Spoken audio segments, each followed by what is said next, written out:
ওকে, তো good evening সবাইকে আবারও। তো আমরা পড়ছিলাম হচ্ছে হিস্ট্রি অফ ইংলিশ লিটারেচার।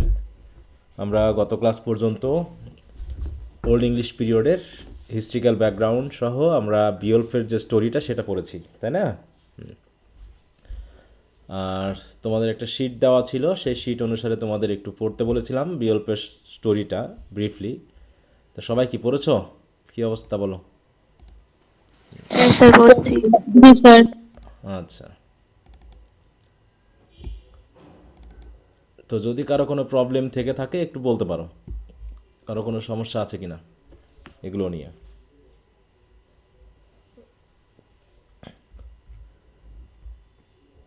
তাহলে আমরা ওল্ড এবং আর্লি ইংলিশ পিরিয়ডের বেসিক কিছু বিষয় একটু পড়ার চেষ্টা করেছি। তারপরে লিটারারি ফিচার, তাই না, তার যে সাহিত্য, লিটারারি জানরা, তারপর হচ্ছে লিটারারি যে টপিকগুলো আছে সেগুলো নিয়ে আলোচনা, মানে মোটামুটি আমরা আলোচনা করেছি। তারপরে বিওলফের শর্ট স্টোরিটা আমরা পড়েছি বিওলফ নিয়ে।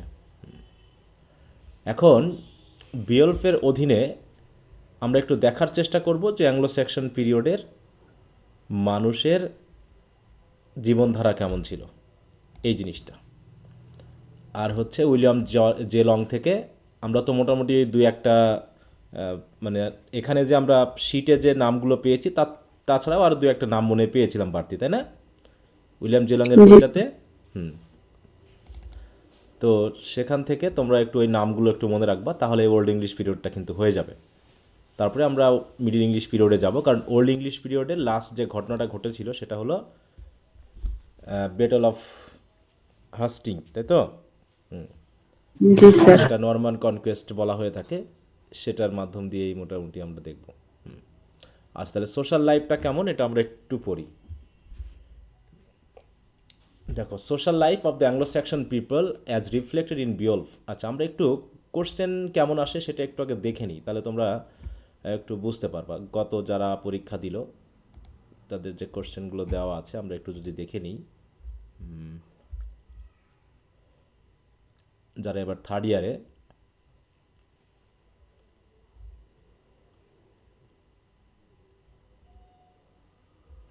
নেটের এত সমস্যা।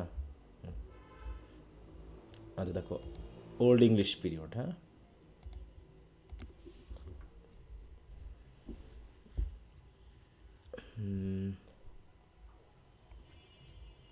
আমরা ব্রড কোশ্চেনই একটু দেখি আগে।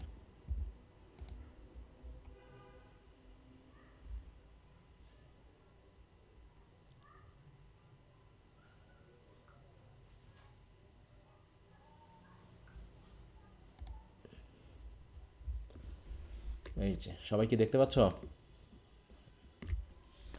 জি স্যার। দেখো, এই ওল্ড এবং আর্লি এবং মিডল ইংলিশ পিরিয়ড থেকে এই তিনটা কোশ্চেন ব্রড কোশ্চেন হিসাবে এসেছে। 2023 অবশ্য নর্মান কনকোয়েস্টে এসে গেছে। 2024 যেন কি এসেছিল প্রশ্নটা, আমি ঠিক ভুলে গেলাম। 2024 কি কোশ্চেন আসছিল, কোশ্চেন কার কাছে আছে? দেখি একটু মোবাইলটা।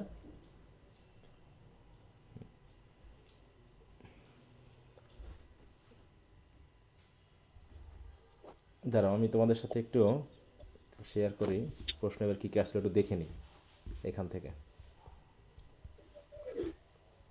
কারো কাছে কি আছে প্রশ্ন? থাকলে একটু গ্রুপে শেয়ার করে দিতে পারো, আর আমি দেখি আমার কাছে যেটা আছে সেটা খুঁজে পাই কিনা আগে।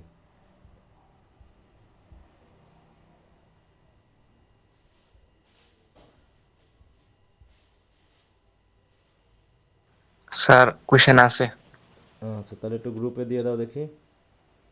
জি স্যার দিতেছি।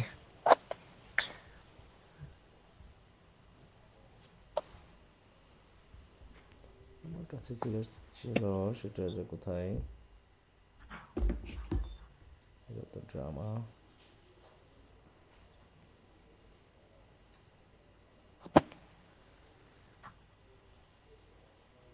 এই যে হিস্ট্রির প্রশ্নটা।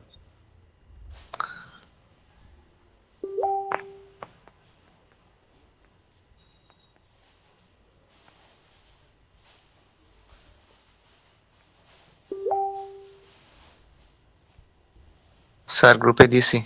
আচ্ছা না,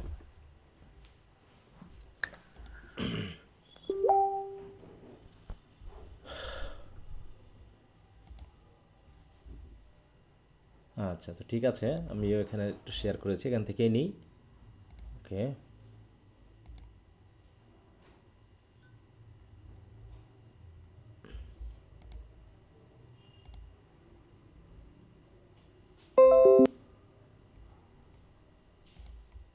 আবার কষ্ট করে মার্কেটে যাতে কে বললো, মানে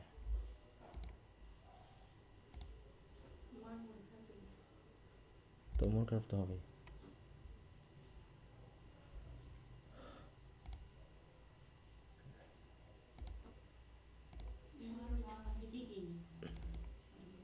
তাহলে আবার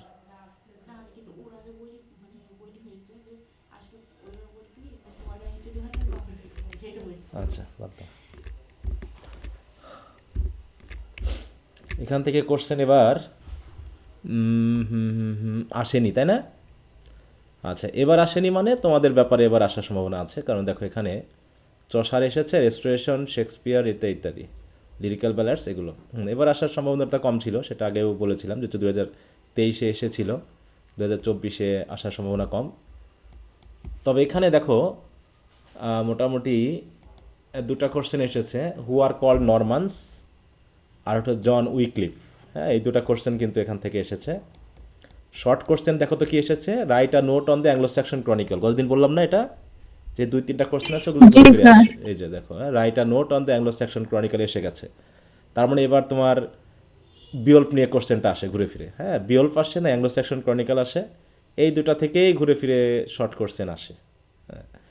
তো তাহলে যেহেতু এবার তোমাদের 2024-এ কোশ্চেন আসেনি, তার মানে আমরা ধরে নিতে পারি যে এবারের জন্য, ঠিক আছে তো, এই দুটা কোশ্চেন, অ্যাংলো স্যাক্সন, এই যে বিওল্ফ অনুসারে অ্যাংলো স্যাক্সন লাইফ এবং write a short note on Beowulf, এই দুটা কোশ্চেন থেকে একটা কোশ্চেন তোমাদের একদম নিশ্চিত আসতেছে, যেহেতু 2023 এখানে এসে গেছিলো।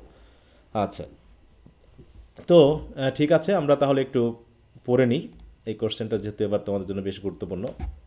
দেখো, লিটারেচারকে বলা হয় কি, literature as a mirror of society, নাকি? একটা সমাজের প্রতিচ্ছবি বলা হয় কাকে? সাহিত্যকে। এক সময়ের সাহিত্য দেখলেই বুঝতে পারবো যে আসলে সেই সমাজটা বা সেই সময়টা কেমন ছিল। যেমন এখন বর্তমানে আমাদের বাংলাদেশের যে পরিস্থিতি, বলছি কি, এখন যদি কেউ সাহিত্যকর্ম লিখে থাকে, তাহলে সে হয়তো এখনই প্রকাশ করবে না, হয়তো বা আরও 2-3, মানে প্রায় 50-60 বছর বা 30-40 বছর পরে হয়তো সেগুলো আমরা হাতে পাবো। সেই সময়ে আমরা, সেই সময়ের যে জেনারেশন থাকবে, তারা পড়ে বুঝতে পারবে যে আমাদের এই অবস্থানটা কেমন ছিল। কিছু কিছু ঘটনা পড়ে হয়তো বা অবাকও হতে পারে, নাকি? কিছু কিছু ইতিহাস জেনে অবাক হতে পারে, যেমন আমরা 71-এর কিছু কিছু ইতিহাস জেনে অবাক হয়েছি, হয়েছে কি না বলা? জি স্যার। জি স্যার। হুম যেমন বর্তমানে খুবই নির্দয় একটা ঘটনা ঘটেছে, তাই তো? খুবই, মানে জি যেটা স্যার। মানুষ হিসাবে যেটা আমরা কল্পনা করতে পারি না, এমন একটা ঘটনা এই আধুনিক যুগে এসে ঘটতেছে, এই সময়ে এসে ঘটতেছে। সেটা যদি আজ থেকে 500 বছর আগে ঘটতো, আমরা মেনে নিতে পারতাম, বা আজ থেকে 300 বছর আগে ঘটলে মেনে নিতে পারতাম। কিন্তু এই আধুনিক যুগে এই সময়ে এমন ঘটনাও ঘটতে পারে যেটা আসলে মানব সমাজে শিহরণ জাগানো ইতিহাস। ঠিক আছে তো? আমি কোনটার কথা বলছি, কেউ বলতে পারবা? ওই যে স্যার ওই যে ধর্ম আগুন পুরাই মারছে, হ্যাঁ, পুরাই মারছে। ধর্ম, তাই তো, ধর্মের একটু ধর্ম বিরুদ্ধাচরণ বা কিছু একটা বলেছে বলে তাকে প্রথমে পিটিয়ে মারা হয়েছে, তারপরে তাকে আবার প্রকাশ্যে উলঙ্গ করে আগুন ধরিয়ে দেওয়া হয়েছে তার বডিতে। এইরকম একটা স্যার ঘটনা। ইসলামও সমর্থন করে না না না, তো এটা তো কোনো আগুনে ধর্ম, পুরাই। শুধু ইসলাম কেন? আর তুমি যদি বলো যে ইসলাম সমর্থন করে না, তার মানে কি আমার ধর্ম সমর্থন করে? হিন্দু ধর্ম সমর্থন করে? করে বলো? কোনো ধর্ম জি এটা না স্যার, সমর্থন করতে সব পারে? ধর্ম নিষেধ করে। আমি তো বলি যে মেজর 4-5টা ঘটনা আছে আমাদের ধর্মে। মজেজের যে 10th কমান্ডমেন্ট আছে, তার ভিতরে 4র্থ নম্বর ঘটনায় সবচেয়ে গুরুত্বপূর্ণ করে বলা আছে যে নরহত্যা মহাপাপ। ঠিক আছে তো? নরহত্যা মহাপাপ মানে কি? নরহত্যা মানে কি? নর বলতে কি শুধু পুরুষকে হত্যা করা? মানুষ হত্যা। হ্যাঁ, মানুষ হত্যা করা, সেটা যে কোনোভাবেই হোক, সেটা যে কোনো কারণে হোক, কারণ তাকে সুযোগ দিতে হবে তো, মানে একমাত্র, মানে কি, একজন মানুষকে মৃত্যুর ক্ষমতা রাখতে পারে সেটা সৃষ্টিকর্তা। তার বাইরে যদি সে নিজেও তার হত্যা করে, নিজেকেও যদি হত্যা করে, সেটাও তো একটা মহাপাপ, নাকি? বলো? জি স্যার। আমার জীবন যদি আমি নিজে হত্যা করি, সেটাও একটা মহাপাপ। একইভাবে অন্যের জীবন হত্যা করাটাও একই ধরনের পাপ। সেটা যে কোনো কারণে হোক, সেটা যে কোনো কারণেই হোক, ঠিক আছে? তো তো এটা কোনো ধর্মেই সাপোর্ট করে না। ব্যভিচার, তারপরে হচ্ছে আত্মহত্যা, নরহত্যা, এবং মানে আমাদের যে ধর্মগুলো আব্রাহামিক রিলিজিয়ন আছে, মূর্তি পূজা বা হচ্ছে যেখানে বলা হয় যে প্রতিমা পূজা, ধর্ম, এই কথাগুলো আমাদের বেশ কিছু ধর্ম আছে যেগুলো একদম নিষিদ্ধ। তাহলে সেখানে যে আমার জিজাস সম্পর্কে কেউ কিছু বলেছে বলে তুমি একদম আগুনে পুড়ে মারবে, যেমনটা ঘটেছে সায়েন্সে পড়লে আমরা দেখেছি যে ক্রিশ্চিয়ানিটিতেও একসময় কী করা হতো জানো? বিভিন্ন সায়েন্টিস্টদেরকে পুড়িয়ে মারা হতো। বুঝতে পারছো? আমরা যে পিউরিটান ইতিহাস পড়ব, ধর্মের নামে মানুষকে পুড়িয়ে মেরেছে। ক্যাথলিসিজম এবং প্রোটেস্ট্যান্টিনিজমের যে দ্বন্দ্ব ছিল, সেখানেও ধর্মের নামে মানুষকে পুড়িয়ে মারা হয়েছে। কিন্তু আসলেই কি ধর্ম সাপোর্ট করে যে আমার বিরুদ্ধাচরণ করলেও তুমি তাকে হত্যা করবা? বলো, কেউ সাপোর্ট করে? এটা করে না। তাহলে সেটা আজ থেকে কত বছর? সেটা আজ থেকে 500-700 বছর আগে ঘটে গেছে। কিন্তু এই আধুনিক যুগেও এরকমটা ঘটছে, তাও পুরো ঠান্ডা মাথায়। এটা খুবই মানে অমানবিক একটা ঘটনা। আচ্ছা আচ্ছা, সরি, আমি একটু 2 মিনিট সময় নিচ্ছি তোমাদের কাছ থেকে, হ্যাঁ? আচ্ছা জি স্যার। জি স্যার। আচ্ছা, তো ঠিক আছে। তো যা, যে কথা বলছিলাম, তো এরকম বিষয় ঘটনাগুলো কি হবে, একসময় আমাদের সাহিত্যকর্মে লিখিত হবে, ইতিহাসে লিখিত হবে, পেপার পত্রিকায় লিখিত হবে, এবং এইগুলো আমাদের জেনারেশন একসময় পড়বে। আজ থেকে হয়তো 50 বা 60 বা 100 বছর পরে পড়বে, কারণ এগুলো লিখিত থাকবে। কারণ এখনকার যুগে লিখিত সিস্টেম হওয়ার পর থেকেই মোটামুটি তথ্যগুলোকে আমরা স্টেবলভাবে পাচ্ছি। যখন থেকে লিখিত সিস্টেম এসেছে, তারপর তার আগের কোনো ঘটনা কিন্তু আমরা পাচ্ছি না, যেটাকে বলা হয় প্রি হিস্ট্রিক টাইম, বলে তো। প্রাগৈতিহাসিক, বুঝো প্রাগৈতিহাসিক মানে কি? প্রাগৈতিহাসিক জি মানে স্যার। হলো ইতিহাসে লিখিত হয়নি, তার আগের মুহূর্তগুলো, এরকম আর কি। যেটা ক্যানিবালিজম আসে। ক্যানিবালিজম বুঝো? ক্যানিবাল বলতে কাদের বোঝায়? হুম, হ্যাঁ, ক্যানিবালিজম মানে কি? যেখানে মানুষের মাংস খাওয়া হয়। আমি তো ভাবতেছি যে আগামী 50-60 বছরের মধ্যে আবার এরকম ইতিহাসও আমরা দেখি কিনা, যে মানুষকে হত্যা করে মানুষ আবার মানুষের মাংস হয়তো বা খাইতে পারে। ঠিক আছে? হুম। তো যাই হোক, এটা আমরা ওই যে মায়ানমারে যখন রোহিঙ্গাদেরকে বিতাড়িত করা হচ্ছিল, তখন কিন্তু আমরা এইসব বিষয়গুলো শুনছিলাম। হ্যাঁ, যাই হোক, ওগুলো অনেক বিষয়। তো এই যে এই বিষয়গুলো যদি সাহিত্যকর্মে রচিত হয়, এটা কি সাহিত্যের দোষ? এটা কি সাহিত্যের দোষ হবে, নাকি সাহিত্য জাস্ট তোমাকে তুলে ধরছে যে এই সময়ে তোমরা এরকমটা ছিলা? বলো। ঠিক আয়নার মতো, তোমার গালে যদি কাটা থাকে, আয়না কি কি কি করবে? তুমি যদি আয়নার সামনে দাঁড়াও, তখন কি করবে আয়না? বলো। প্রতিফলিত। হ্যাঁ, কি কি করবে? কাটা দেখাবে না? বলো। এখন জি তোমার স্যার। গালে গালে কাটা আছে এবং তোমাকে দেখতে সুন্দর লাগতেছে না, অসুন্দর লাগতেছে, এই জন্য তুমি আয়নাকে ভেঙে ফেললা। আয়না ভেঙে কি তোমার কাটার দাগ কি মুছে যাবে? হুম, নিশ্চয়ই মুছে যাবে না। হ্যাঁ, তো যাই হোক, তাই বলছে দেখো, every great literature work, literary work কি করে? Reflect the society from which it emerges. হ্যাঁ, তাহলে যে সমাজ থেকে সাহিত্যকর্ম রচিত হয়, সেখানকারই বিষয়গুলোই এই সাহিত্যকর্মে কি হয়? রচিত হয়। হুম, বলছে literature as an artistic imitation of life. তাহলে লিটারেচার হচ্ছে কি? একটা আর্টিস্টিক ইমিটেশন। সেটা কিসের? লাইফ এবং হিউম্যান অ্যাকশনের। Does not exist in isolation. সেটা কখনোই বিচ্ছিন্নভাবে থাকতে পারে না। সাহিত্য কখনোই বিচ্ছিন্ন কোনো ঘটনা না। আমরা এখন সাহিত্য পছন্দ করি না কেন বলো তো? আমরা এখন সাহিত্য কেন পছন্দ করি না বলো? সাহিত্য কেন পছন্দ করি না? কারণ সত্য কথা। সাহিত্য আমাদের সামনে তুলে ধরছে সত্য ঘটনাগুলো, যেগুলো আমরা সহ্য করতে পারছি না। এই জন্য সাহিত্যকে আমরা খারাপ বলছি। বুঝতে পেরেছো? সাহিত্যকে আমরা বলছি কি খারাপ। সাহিত্য তো খারাপ হতে পারে না। একটা অস্ত্র দিয়ে তুমি যদি একজনকে হত্যা করো, সেটা কি অস্ত্রের দোষ? বলো।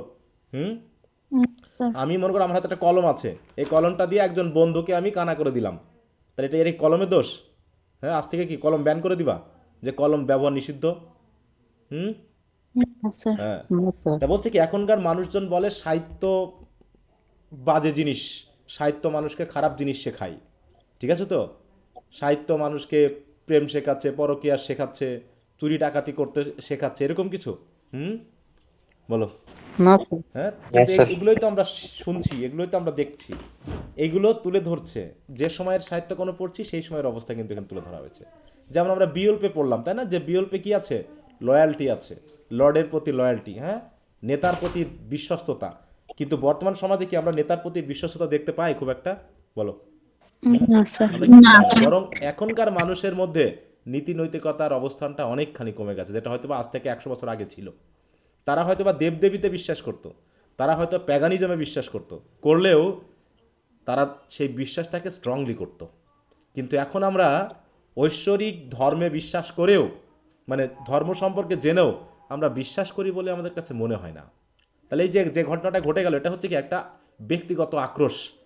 সেই আক্রোশটাকে ধর্মের নামে চালিয়ে ধর্মকে কতখানি ছোট করা হয়েছে। এখন কাকে হত্যা করা উচিত বলে তোমাদের মনে হয় বলো? এই আগুনে কাকে পোড়ানো উচিত বলে মনে হয় বলো? যদি পোড়াতেই হয় বলো, কাকে পোড়ানো উচিত? কার জন্য তোমার ধর্ম নষ্ট হলো? ইসলাম ধর্মের অপমাননা হলো কার দ্বারা বলো এখন? হুম, কাকে পুড়িয়ে মারা উচিত এখন বলো? যে এই কাজটা করছে যে এই তাকে। কাজটা করাইছে, তাই না? তাকে জি ধরে, স্যার। সেই কয়জনকে ধরে রাস্তায় পিটিয়ে মেরে এরকম করে আগুনে পুড়িয়ে মারা উচিত তাদের এখন। যে তোমাদের জন্য আমাদের ধর্মের অবমাননা হয়েছে, মানুষ এখন তোমাদের ধর্মকে খারাপ বলতেছে, কারণ তারা ধর্মের নাম দিয়ে এই কাজটা চালিয়েছে। তাহলে অপরাধটা কারা বেশি করেছে? হ্যাঁ, ঠিক আছে। তো এরকম ক্যানিবালিজম তোমরা পড়বা থার্ড ইয়ারে, যখন তোমরা ওই যে রবিনসন ক্রুসো পড়বা, তখন দেখবা ক্যানিবালিজম আছে, কিন্তু তাদের ভিতরেও নীতি নৈতিকতা আছে।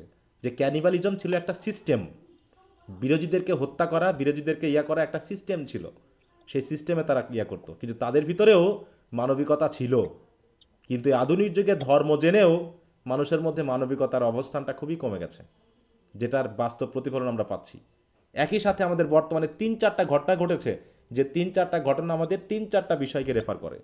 একটা হচ্ছে হাদির মৃত্যু, এটা কোন মানে কি ধরনের মানে জঘন্যতম রাজনৈতিক শিষ্টাচার থাকতে পারে আমাদের দেশে, যার জন্য একজনকে হত্যা করা হলো বলো?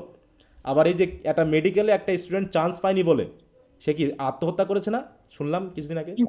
হুম। জি তাহলে স্যার। আমাদের শিক্ষা ব্যবস্থার কোন সিস্টেম থাকলে পারে যে একজন শুধুমাত্র পরীক্ষায় একটা জিনিসের চান্স পায়নি, এটা জীবনে সব কিছু না, তারপরে সে আত্মহত্যা করেছে, মানে কি? এখানে সবগুলোই কিন্তু মহাপাপ। যে আত্মহত্যা করলো সেটাও একটা মহাপাপ, তাহলে এখানে ধর্মীয় কোনো প্রভাব কাজ করলো না। তাহলে আমাদের সমাজের অবস্থা এত খারাপ যে তার পিতামাতা, তার সমাজ তাকে বাঁচতে দিল না। এই বাচ্চাটা কি সে নিজেই কাজটা করেছে বলো, যে আত্মহত্যা না করেছে? স্যার। তাহলে তার সমাজ এবং তার পরিবার তাকে এমনভাবে বাধ্য করেছে যে তাকে এটা করতে বাধ্য করা হয়েছে, মানে সে বাধ্য হয়েছে সুইসাইড করতে। দ্বিতীয়ত হলো এই যে হাদি, তাহলে আমাদের রাজনৈতিক সংস্কৃতি এমন খারাপ অবস্থায় গেছে যে একটু ভালো পর্যায়ে উঠে আসলে তাকে হত্যা করা হচ্ছে। আবার ধর্মীয় বিশ্বাসগুলোকে আমরা এমনভাবে দলিত অপদলিত করতেছি যে দেখো 3-4টা ঘটনা একদম মানে সাজানো মনে হচ্ছে, আমাদের সমাজের প্রতিফলন কিন্তু উঠে আসতেছে। আসছে কিনা বলো, যে আমরা কোন অবস্থানে আছি বর্তমানে? একদম শিহরণ জাগানো 3-4টা ঘটনাই, এবং শুধু এই আরও অনেক ঘটনা ঘটতেছে। তাই বলছে কি, যে এই নিয়ে যদি সাহিত্যকর্ম রচিত করা হয়, তাহলে সাহিত্য কখনোই মানব জীবন বা অ্যাকশন থেকে বিচ্ছিন্ন থাকতে পারে না। হ্যাঁ, রাদার ইট মিরর্স সোশ্যাল স্ট্রাকচার, এটা আমাদের সোশ্যাল স্ট্রাকচারকে নির্দেশ করে। Cultural values, moral beliefs and historical realities, ঐতিহাসিক সত্যকে আমাদের নির্দেশ করছে। আমাদের ইতিহাস কি আমাদের পিছনে ছাড়ছে?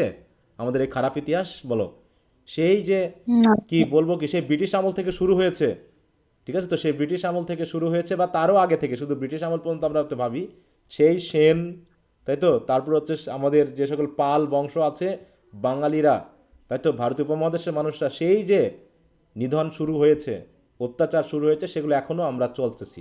এখন কারা শাসন করতেছে আমাদেরকে? বাইরের লোকেরা বলো, বাইরের দিক থেকে শাসন করতেছি? হুম, বলো। না স্যার। হ্যাঁ, না কারা?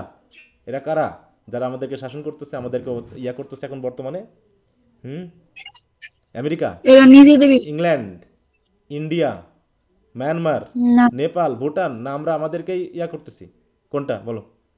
আমরা আমরা আমাদেরকে। আমাদেরকেই শাসন করতেছি, আমরা আমাদেরকে শোষণ করতেছি, ঠিক আছে তো? তাই বলছে through literature we gain insight into the collective consciousness of a people. হ্যাঁ, একটা পিপল বা একটা জাতি, এখানে পিপল তো আমরা জানি প্লুরাল ফর্ম হয়, কিন্তু পিপলের আগে এ বসলো কেন? এটা কি ধরনের ব্যবহার বলো? এটার মানেটা কি? জাতিকে হ্যাঁ, জাতি বোঝাতে, তাই না? যে পিপলকে আমরা কালেকটিভ একটা নাউন হিসেবে যদি এটা জাতিকে বোঝায়, তখন তাকে আমরা সিঙ্গুলার হিসেবে ইউজ করতে পারি। তখন এই পিপল মানে হচ্ছে নেশন বোঝায়। হ্যাঁ, এবং সাথে সাথে তাদের কি, তাদের আইডিয়ালস, ফেয়ার, স্ট্রাগলস, এক্সপ্রেশন, এগুলো বোঝায়। Among the earliest and most significant works of English literature, ইংরেজি লিটারেচার সবচেয়ে প্রথম দিকের যে ওয়ার্ক, সেটা হচ্ছে কি বিওলফ, যেটা কি করছে, stands as a powerful representation of Anglo Saxon social life. তাহলে তৎকালীন সময়ে লাইফটা কেমন ছিল সেটা তুলে ধরা হয়েছে। এখন আমরা ধর্ম পালন করতে গিয়েও করছি কি বলো? এই যে বললাম ধর্মের নামে একজনকে মনে করো একজনকে পুড়িয়ে মারা হলো, এবং আমরা কি আদৌ আমাদের ধর্মটা কি ঠিক মতো পালন করতেছি বলো তো? হুম, পালন না করতেছি? স্যার। বলো। ধর্মের নামে আমরা যা করি সেগুলো ধর্মের সাথে যায়? ধর্মের সাথে যায় বলো?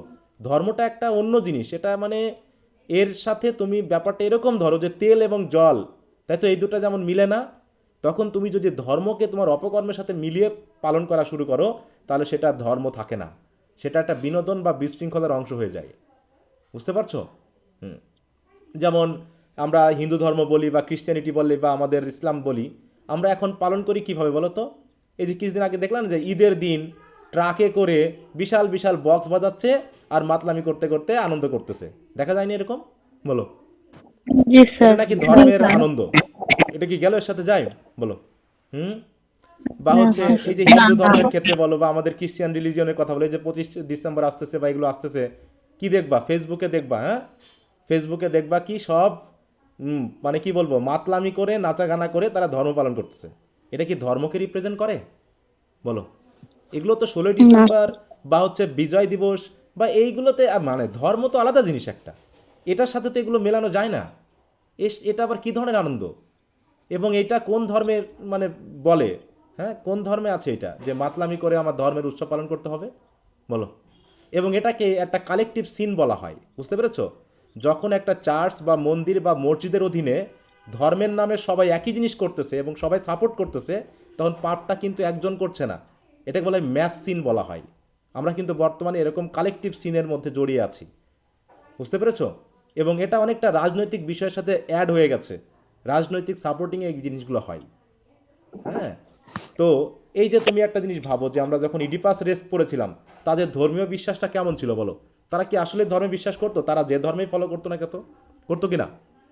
হুম। ইডিপাস কি ধর্মে না বিশ্বাস করতো? ইডিপাস কি ধর্মে না বিশ্বাস স্যার। করতো? হুম। না স্যার। কেন করবে না? কেন? তাহলে সে পালিয়ে আসলো কেন? তাহলে সে তার আপাত যে মানে পিতামাতা, তাই তো, করিন্থের যে পিতামাতা, তাকে তার কাছ থেকে পালিয়ে আসলো কেন? সে যদি ধর্মে বিশ্বাসী না করবে। আত্মাটা ছোট ছিল তার কাছে। হ্যাঁ, বিশ্বাস করেনি সে ধর্মে বলো?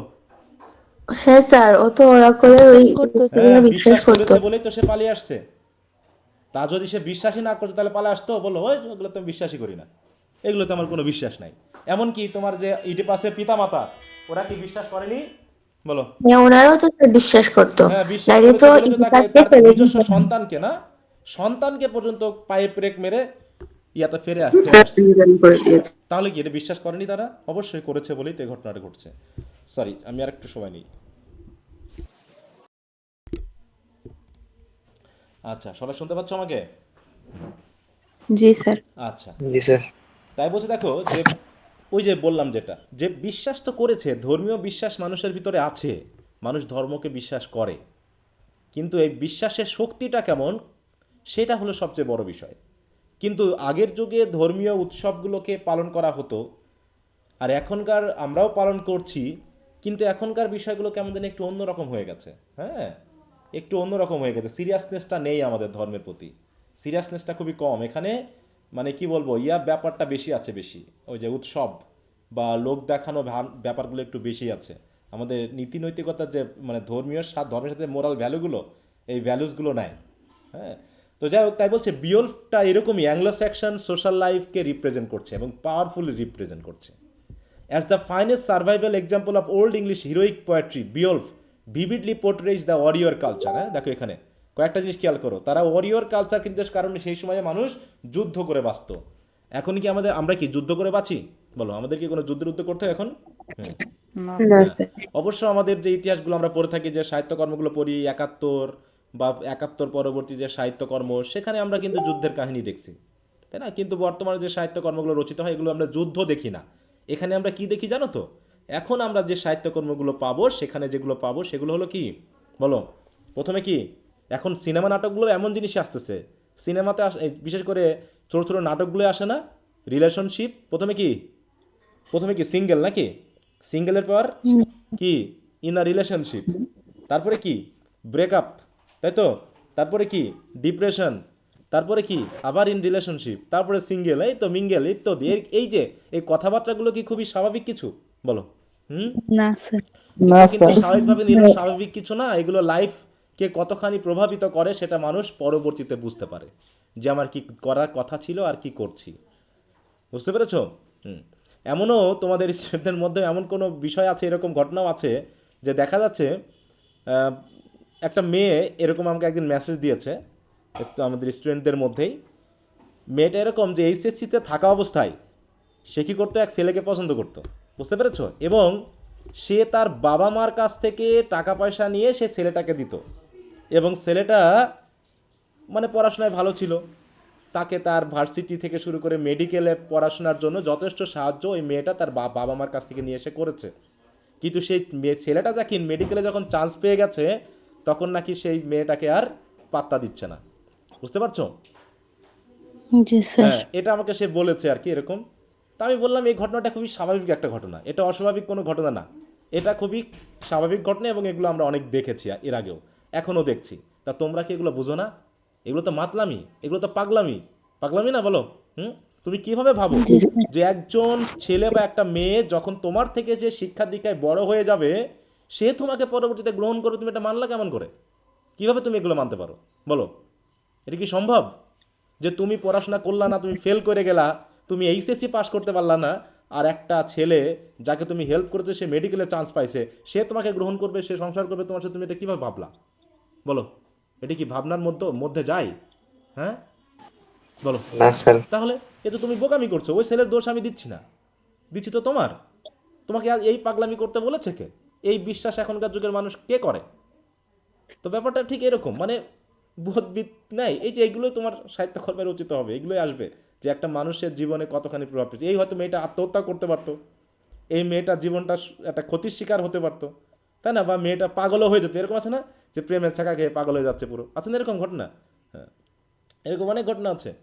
আমাদের গ্রামে আমার এক ফুপুর সম্পর্কে এরকম একটা মেয়ে আছে, একদম ছোটোবেলা থেকে দেখি তার ওইরকম মাথায় সমস্যা। কী সমস্যা, কী সমস্যা? এই জাতীয় একটা সমস্যা। ঠিক আছে, তো প্রেম রিলেটেড একটা সমস্যার জন্য ছ্যাঁকা খেয়ে সে পুরো পাগল হয়ে গেছে। এটা ছোট হয়তো বা ঘটনা আমাদের কাছে হাস্যকর মনে হতে পারে, কিন্তু একটা মানুষের জীবনে এটা কিন্তু বড় ধরনের প্রভাব বিস্তার করে। তো এই জিনিসগুলো কিন্তু আমাদের সাহিত্যকর্মের মাধ্যমে আমাদের কাছে তুলে ধরা হচ্ছে। এছাড়াও দেখো political organisation, moral codes and everyday life of Anglo Saxon people, এগুলো কিন্তু আমরা এখানে পাবো। দেখো বলছে although the events of Beowulf are set in Scandinavia, আমরা জানি যেটা স্ক্যান্ডিনেভিয়া বা জার্মানিক ওই অবস্থানে, তাই না? বিওলফের রাজ্যটার নাম কি জানো? হ্যাঁ, রাজ্যটার নাম কি ছিল? হুম। ডেন। হ্যাঁ, স্পেয়ারডেন্স বা ডেন, তাই তো? The poem was composed in old English and reflects Anglo Saxon values rather than Scandinavian ones. আমরা জানি অ্যাংলো স্যাকশনটা কোথা থেকে আসছিল, অ্যাংলো স্যাকশন পিপলদের কোথা থেকে আসছিল? স্ক্যান্ডিনেভিয়া থেকে বা জার্মান থেকে বা এরকম না। এবং আমরা জানি সেখানে 3টা জার্মানিক ট্রাইব ছিল, নাম কি? The poet uses legendary material to depict the social ideals of his own society. Through the heroic deeds of Beowulf and the conducts of kings, warriors, women, communities, the poem represents a comprehensive picture of Anglo-Saxon life. এছাড়াও কি আছে এখানে? Courage আছে, loyalty আছে, honour আছে, generosity আছে, kingship আছে, and ফেট কি করছে? Dominate the world view of the world. দেখো পিপল পোর্ট্রেইড, মানে সেই সময়ের লোকজনদের এই ব্যাপারগুলো ছিল, তাদের কারেজ ছিল, লয়্যালটি ছিল, অনার ছিল, জেনারেসিটি। তারা কি মৃত্যু এবং অনার কোনটাকে বেশি গুরুত্ব দিত বলো? হুম। অনারকে। কিন্তু এখন কি আমরা দেখি অনারকে গুরুত্ব দেওয়া মানুষ খুব একটা? এখন দেখি না, না? মান সম্মান যেদিক যাই যাক, টাকা পয়সা আগে দরকার, নাকি এরকম না ব্যাপারটা? হ্যাঁ, এই যে আছে না যে অনেক, এই যে আমরা মানে ফেসবুকে অনেক ভাইরাল মানুষকে দেখি, বিশেষ করে মেয়েদেরকে, যারা একটা বাদ দিয়ে আর একটা বিয়ে করতেছে, এরকম আছে না? মানে নির্দ্বিধায়, এবং তারা কিছু মনে করছে না এই জিনিসটা, তাই না? এটাকে খুবই স্বাভাবিক একটা ঘটনা বলে মনে করছে। পাচ্ছি না এরকম ঘটনা বলো? জি স্যার। এবং তার বাবার বয়সের বা দাদুর বয়সের লোককে বিয়ে করতেছে, করার পর ঘটনাটা কি কি ঘটছে? ওটা মারা যাচ্ছে খুব শীঘ্রই, এবং তারা কি তাদের শোকে কি একদম পাগল হয়ে গেছে, নাকি পরবর্তীতে খুব তাড়াতাড়ি তারা আবার বিয়ে করে ফেলতেছে? কোনটা?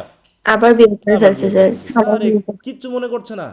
হ্যাঁ, মানে সেই, মানে কি বলবো, কোনো বোধ শক্তি সব শেষ আমাদের, শুধু অর্থের জন্য, সম্পদের জন্য। হ্যাঁ, আমরা কিছুই মনে করছি না, একদম নিজেকে মাটির সাথে মিশিয়ে দিচ্ছি, নীতি নৈতিকতার বালাই নেই যেন বর্তমানে। হ্যাঁ, তাই সেটাই বলছে যে অনার, তাই তো। কিনশিপ, কিনশিপ মানে কি? আত্মীয়তার সম্পর্ক। এখন কি আত্মীয়তার সম্পর্ক খুব দেখা যায় বর্তমানে? হুম। না হ্যাঁ, এখন মোটামুটি এক ভাই যে আরেক ভাইয়ের সাথে একসাথে সংসার করবে, মানে একসাথে থাকবে, একই একই হাঁড়িতে রান্না হবে, এটা কি এখন ভাবা যায় বলো?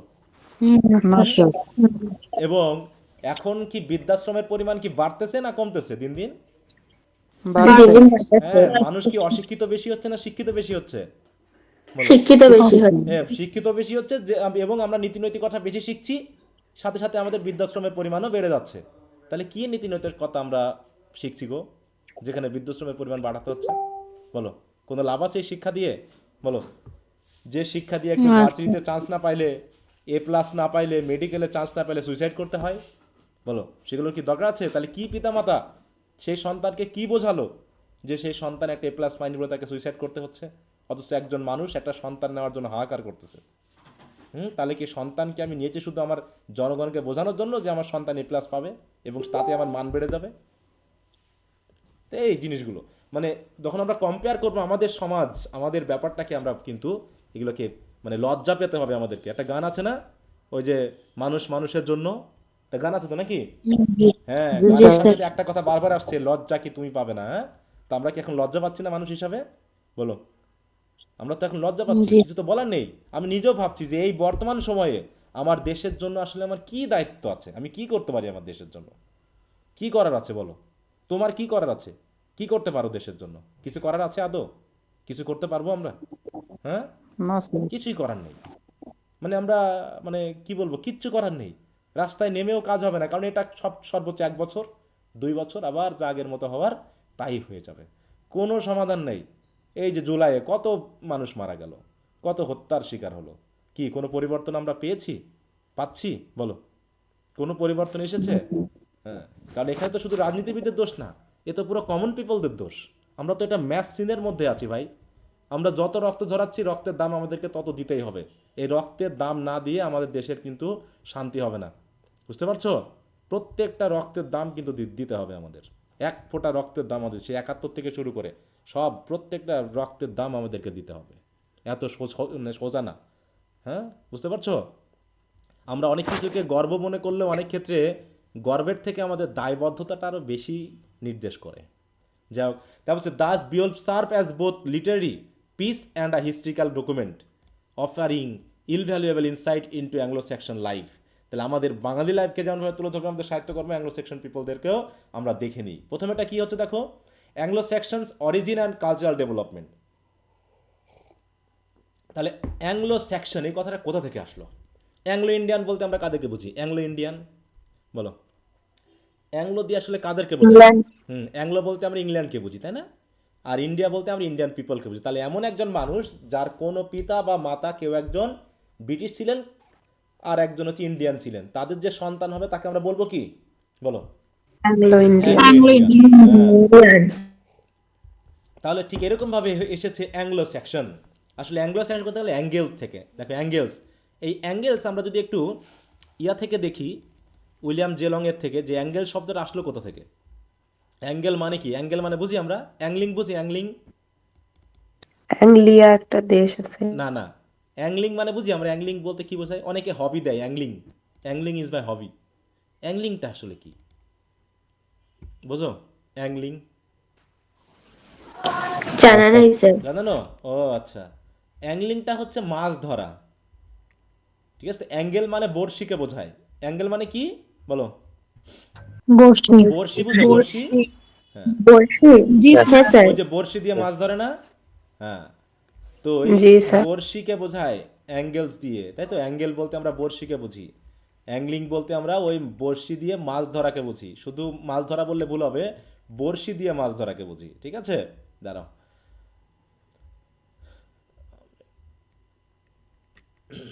এটা তো বিএলএফ এর ব্যাপার আছে, আমরা পলিটিক্যাল,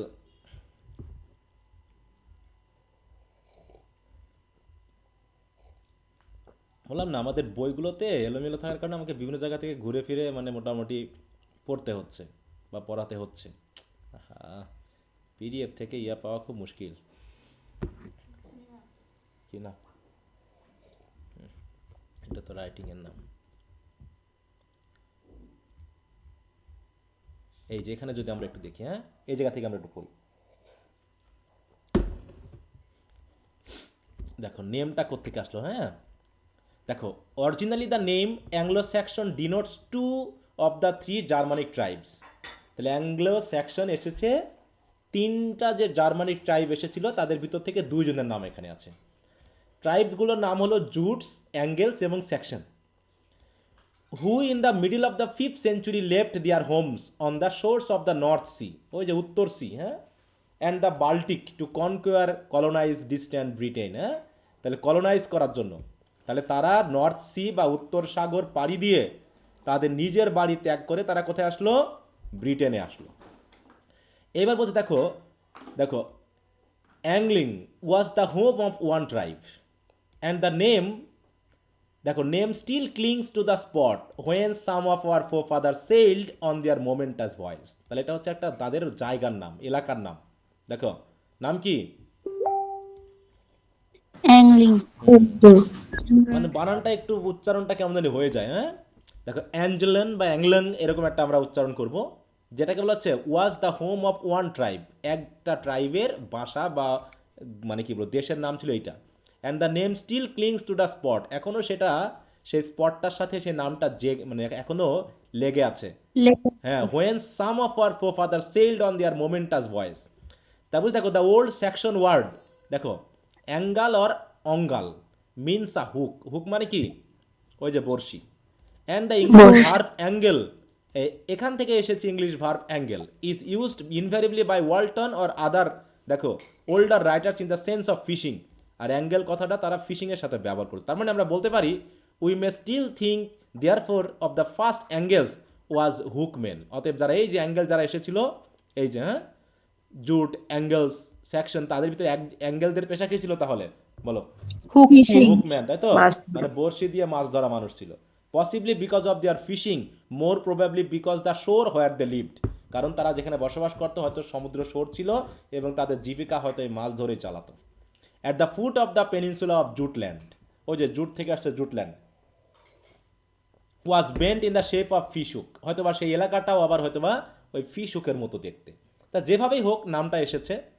আর একটা নাম হলো দ্য নেম সেকশন ফ্রম, দেখো seax or sax a short sword, তাহলে সেকশন এসেছে স্যাক্স থেকে। আর এই স্যাক্স মানে হলো কি বলো?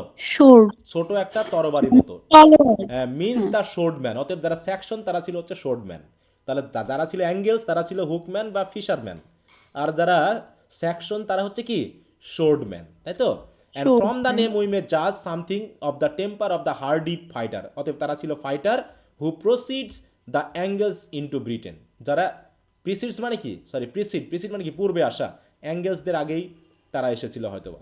The Angles were the most numerous of the conquering tribes, অ্যাঙ্গেলরা পরিমাণে বেশি ছিল আর সেকশনরা কম ছিল, ঠিক আছে তো। এ কারণেই যারা পরিমাণে বেশি থাকবে তাদের নাম অনুসারে তো দেশের নামকরণ করা হবে নাকি, হ্যাঁ। And from them the new home was called Angleland, দেখো তাই তাদের নাম অনুসারে, তাদের জাতির নাম অনুসারে নাম হয়ে গেল কি অ্যাংলালন্ড। যেমন আমাদের দেশের নাম কি, বাংলাদেশ। বাংলাদেশ আমাদের ভাষা থেকে এসেছে, তাই না, বাংলা ভাষা থেকে এসেছে। কি যারা বাংলা ভাষায় কথা বলে আমরা সেই দেশকে বলবো কি বাংলাদেশ। এরকম অ্যাঙ্গেল থেকে এসেছে অ্যাংলালন্ড, এবং আস্তে আস্তে চেঞ্জ হতে হতে by gradual changes this became first, দেখো ইংলিল্যান্ড, অ্যান্ড দেন বাদ হতে হতে আসলো কি England.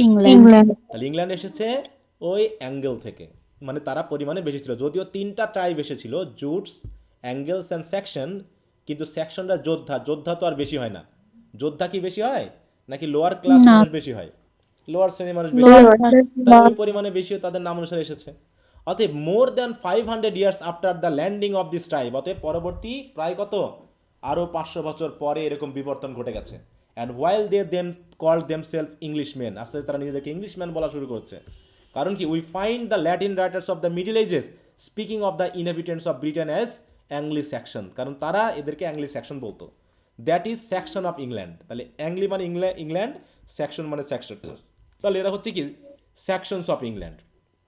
To distinguish them from the Saxon of the continent, তাহলে সেকশন হয়তো অন্যান্য জায়গারও ছিল, ওই যে জার্মান থেকে আসা তারাও সেকশন ছিল, কিন্তু ইংলিশ সেকশন বলতে আমরা কাদেরকে বুঝবো, যে সেকশনরা ইংল্যান্ডে বসবাস। যেমন আমাদের বাঙালির মধ্যে কি ভাগ আছে না, বলো? বাঙালি জি, বলতে স্যার। আর বাংলাদেশি বলতে কি একই জিনিসকে বোঝায়, একই জাতকে বোঝায়? না স্যার। বাঙালি কারা? বাঙালি যারা বাংলায় কথা বলে। হুম, তাহলে ভারতে যারা বসবাস করে বাঙালি তারাও, যারা পুরো পৃথিবীতে বসবাস করে বাংলা, যাদের কালচার, কথাবার্তা, ভাষা, তারা সবাই বাঙালি। কিন্তু সবাই কি বাংলাদেশি না, নাকি? না। বাংলাদেশি কারা? যারা বাংলাদেশের বাংলাদেশে বসবাস। হ্যাঁ বসবাস করলে কি বাংলাদেশি হবে না নাগরিক হতে হবে? নাগরিকত্ব নাগরিক থাকতে হবে। হ্যাঁ, অতএব ওই যে পশ্চিমবঙ্গে যে বাঙালিরা থাকে ওরা হচ্ছে ভারতের নাগরিক, ওরা বাঙালি কিন্তু বাংলাদেশি না। ঠিক একইভাবে এরকম সংবিধানে বলা হচ্ছে বাঙালি কি জিনিস আর বাংলাদেশি কি জিনিস। তাহলে জাতি হিসাবে বাংলাদেশের জনগণ কি হিসাবে পরিচিতি পাবে, বাঙালি না বাংলাদেশি, বলো? বাংলাদেশি। বাংলাদেশি। বাঙালি। তা সেভাবেই সেকশন অফ ইংল্যান্ডকে আমরা বলছি Anglo Saxon, to distinguish them from the Saxons of the continent in the Latin charters of এই যে King Alfred the same name appears. তাহলে ওই যে কিং আলফ্রেড দ্য গ্রেট, তিনি যে অ্যাংলো সেকশন ক্রনিকল নামে যে বইটা লিখেছিলেন, তার সেই ল্যাটিন চার্টারেও এই নামটা এভাবেই আছে। But it is never seen or heard in his native speech, তবে তিনি কখনো কথাবার্তা এটা ইউজ করতেন না। There he always speak of his beloved Englaland and of brave Englisc, দেখো ইংলিশ পিপল বলতেন তিনি। হ্যাঁ, in the 16th century when the old name of Englishmen clung to the new people resulting from the union of Saxon and Norman, তখন নামটা হয়ে গেল কি Anglo Saxon was first use in the national sense by the scholar Camden. আমরা ক্যাডমনের নাম শুনছি না? In his history of Britain, তাহলে তিনি লিখেছেন history of Britain, Camden. And since then it has been in general use among English writers. In recent years the name has gained a wide, আচ্ছা যাও, তারপরে মোটামুটি ইংল্যান্ড চলে এসেছে। তাদের লাইফটা কেমন ছিল আমি একটু আমার বই থেকে একটু পড়ি, তাহলে কিভাবে নামটা আসলো সেটা বোঝা গেল। দেখো অ্যাংলো স্যাকশনস অরিজিনটা কেমনভাবে হলো, ঠিক আছে? তো এখানে আমি এটা আর পড়ছি না, এটা তোমরা স্যার, হ্যাঁ বলো। এখানে তো নাম দেখাচ্ছে ক্যামডেন। বলো, বুঝলাম না। ক্যামডেন? এখানে স্কলার। স্যার, হ্যাঁ ক্যামডেন, হ্যাঁ সরি ক্যামডেন, আমি ক্যাডম্যান বলেছি, ক্যামডেন, হ্যাঁ ক্যামডেন। আচ্ছা, আর কিছু? স্যার, হ্যাঁ বলো।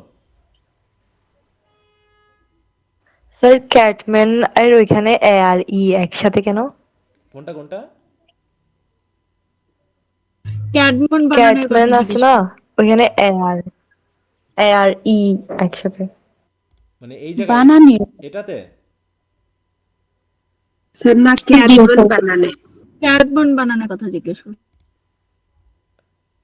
ওইভাবে ওই বানানে তারা ওইভাবে লিখতো, এ ই, ওই সাউন্ডটা তারা ইউজ করতো ওইভাবেই, ঠিক আছে? এরকম অনেক বানান পাবে, যে আমরা এথেলবার্ট পালাম না ওই জায়গায়, ইথেলবার্ট, ওরকম লেখা না বানান? জি স্যার, এই একসাথে। হ্যাঁ স্যার, ওইখানে হ্যাঁ এই একসাথে। হ্যাঁ ওইভাবে তারা লিখতো, ওইটাকে অরিজিনালিটি দেওয়ার জন্য এভাবে নিয়ে আসা হয়েছে ওখান থেকে। ওল্ড ইংলিশে অ্যালফাবেট গুলো ওখানে ছিল। চলছে কেন দিইনি, ওটা বলা হয়নি।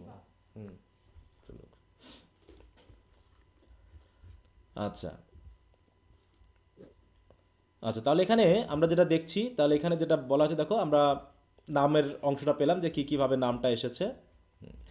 তো আমরা এই জায়গায় একটু এখান থেকে পড়ি। দেখো, the warrior society and heroic ideal, কারণ আমরা তাদের সমাজটা দেখব।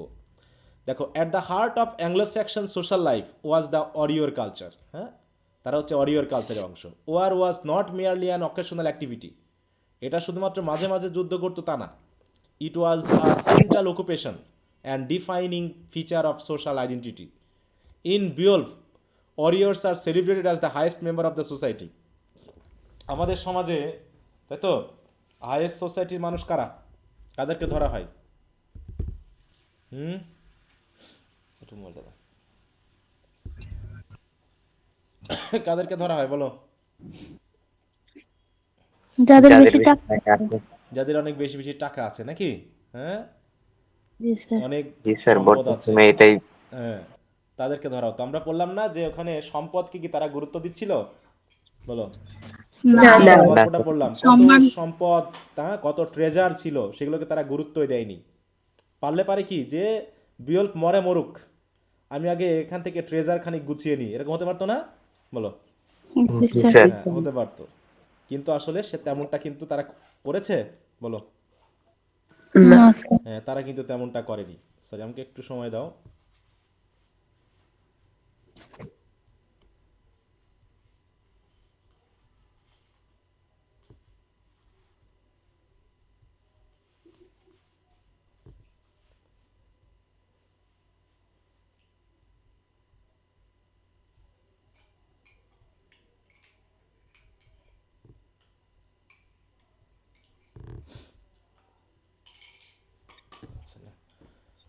তাই বলছে তাহলে তাদের সময়ে যারা ছিল ওয়ারিয়ার, ব্রেভ পিপল, হ্যাঁ, যারা দেশকে রক্ষা করতে পারতো, তাই তো, দেশকে প্রতিরক্ষা দিত, তাদেরকে সবচেয়ে হাইয়েস্ট মেম্বার অফ সোসাইটি বলা হতো।